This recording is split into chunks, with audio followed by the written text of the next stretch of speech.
Olá pessoal, tudo bem? Na aula de hoje nós vamos tratar da Revolução Industrial e da consequência direta no plano ideológico desta revolução, que será o socialismo. Preste atenção nessas gravuras. A bomba hidráulica, tear hidráulico, locomotiva a vapor e o barco a vapor. Inventos que vão caracterizar a Revolução Industrial, cujo conceito é uma série de transformações. A energia física se transforma em energia mecânica. O trabalho da manufatura passa a ser feito em fábricas. Esse conjunto de transformações é designado Revolução Industrial. Esta Revolução Industrial tem por berço a Inglaterra. E vamos ter que decifrar por que foi a Inglaterra. Preste atenção no quadro. Inglaterra e as condições que ela possuía para ser o berço da Revolução Industrial. Acúmulo de capitais, mão de obra disponível, um Estado liberal, jazidas de carvão. Acúmulo de capitais, porque a Inglaterra foi a nação que mais se beneficiou daquele processo de acumulação de capitais do mercantilismo. A partir de uma exploração colonial da América do Norte, a Inglaterra se enriquece. Vamos levar em conta ainda o período de Oliver Cromwell, que contribuiu para esse processo de acumulação de capitais.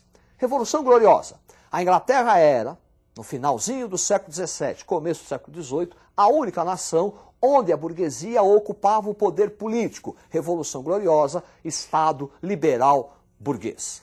Mão de obra disponível, resultante do processo de cercamento, os enclosures, que era a substituição da agricultura pela pastagem.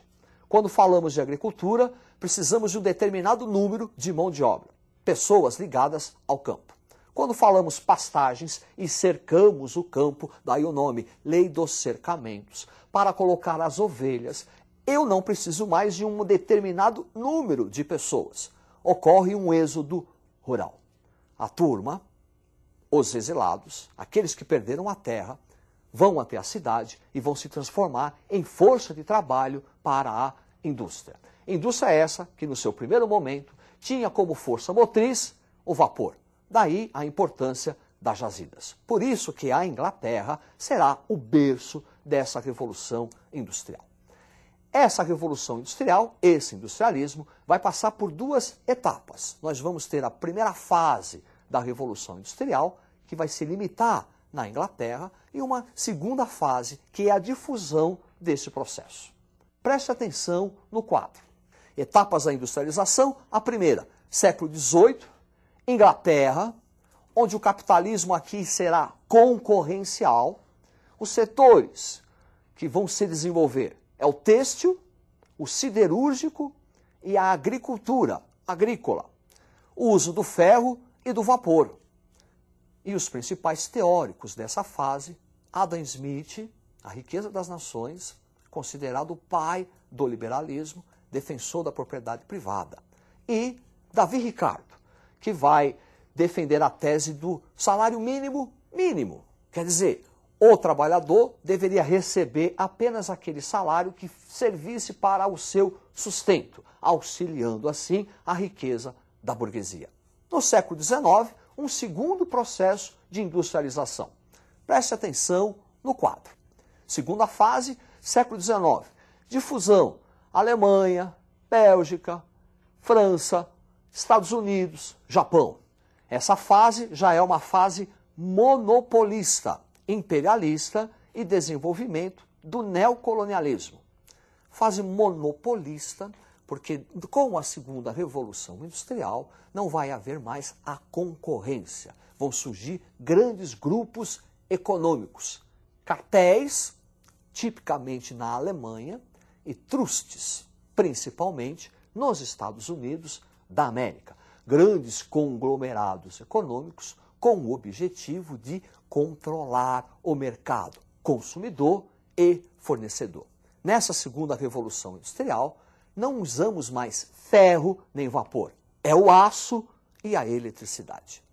essa revolução industrial vai acarretar consequências econômicas, sociais, políticas e culturais.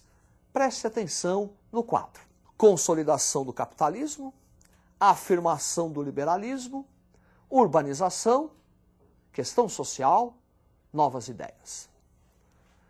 Questão social, porque com a Revolução Industrial vai se constituir as duas principais classes do capitalismo moderno. De um lado, a burguesia industrial, que é a proprietária dos meios de produção, as máquinas, a fábrica. Do outro lado, a classe trabalhadora, o operário, o proletariado, que não é dono de nada, a não ser da sua força de trabalho, que é vendida a baixos preços, que é vendida por preços exploração aviltante. O trabalhador chegava a trabalhar de 16 a 18 horas. É contra esse Estado, contra a exploração de uma classe que produz a riqueza, mas não compartilha da riqueza, que se desenvolvem as ideias socialistas. Socialismo utópico, socialismo científico e anarquismo. Preste atenção no quadro. Figura de Henri Saint-Simon, um dos principais nomes do socialismo utópico.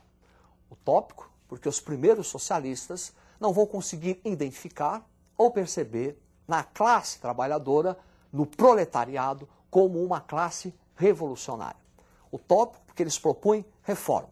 A ideia desse socialismo é pensar numa sociedade do futuro. Porém, os socialistas utópicos vão contribuir para as bases do socialismo moderno. Preste atenção no quadro. As ideias do socialismo utópico. A socialização dos meios de produção significa dizer o fim da propriedade privada dos meios de produção, o fim de direito de herança, igualdade social e ensino público para todos. Os principais líderes, Saint-Simon, Fourier, Proudhon, Robert Owen. Do desenvolvimento do socialismo utópico, nós vamos falar do socialismo científico. Científico porque a partir de agora não se pensa mais no futuro. A sociedade tem que ser mudada hoje. O proletariado agora é identificado como uma classe revolucionária. Preste atenção nessas gravuras. Friedrich Engels, Karl Marx. Em 1848, Primavera dos Povos, é lançado o Manifesto Comunista. E no Manifesto Comunista, as ideias do socialismo revolucionário são colocadas em prática. O proletariado agora é visto como uma classe revolucionária. Simples. A burguesia do século XVI ao XVIII foi uma classe revolucionária. Acabou com a nobreza. Acabou com o poder e o prestígio da nobreza. Marx e Engels jogam esse fervor revolucionário, essa identificação revolucionária com a classe trabalhadora. Revolucionar, mudar a sociedade agora. Preste atenção no quadro. Socialismo científico se constitui então numa crítica radical ao capitalismo, defesa da chamada teoria da luta de classes, burguês contra o proletário, o proprietário dos meios de produção com aquele que produz a riqueza, a questão social. A ditadura do proletariado e o internacionalismo operário. Feita a Revolução Socialista, extinguida a propriedade privada dos meios de produção, o proletariado cria um Estado socialista a partir da ditadura do proletariado. E aí a ideia básica desse socialismo científico, internacionalismo operário. Perceba que é uma oposição ao principal conceito burguês. Qual que é o conceito burguês? Nacionalismo. Qual que é o conceito do proletariado? Internacionalismo. O Manifesto Comunista encerra da seguinte forma: proletários de todo o mundo, univos. Então, a base do socialismo científico é o internacionalismo operário. Além dessas ideias, outras questões sociais também se desenvolvem. A Igreja Católica, a partir do século XIX, começa a se posicionar. Ela critica o capitalismo, critica a exploração de uma classe sobre a outra, mas também critica a luta de classes, critica a ditadura do proletariado. E ela vai encontrar um meio termo. Presta atenção no quadro. Socialismo Cristão, Leão XIII e Rerum Novarum. A partir daí, a Igreja se posiciona diante da questão social. Condena o capitalismo, condena a exploração de um grupo sobre o outro, mas também condena o socialismo, condena a ideia de luta de classes. O socialismo cristão é caracterizado pela harmonia entre as classes. O trabalhador evita fazer a greve, evita entrar em confronto, e a classe patronal evita explorar demais a classe trabalhadora. Esses trabalhadores também vão se organizar em sindicatos. Voltando ao quadro, sindicalismo, Antônio Labriola, Georges Sorel, os principais líderes, e o anarquismo, Bakunin, Kropotkin. Os anarquistas farão uma crítica radical. Condenam não apenas a propriedade privada, mas também condenam a existência de todo e qualquer Estado, toda e qualquer forma de poder. Na visão dos anarquistas, a desigualdade social não está associada apenas à existência da propriedade privada. A desigualdade social está relacionada à existência de um Estado, à existência de um poder. Enquanto há Estado, há um grupo que domina o outro. Os anarquistas questionam qualquer poder, questionam qualquer Estado. Essas ideias, tanto o socialismo utópico, como o socialismo científico, como o anarquismo, vão estar presentes nas famosas revoluções do século XIX, 1830, 1848, principalmente. A Primavera dos Povos. É onde as ideias socialistas ganham corpo pela primeira vez.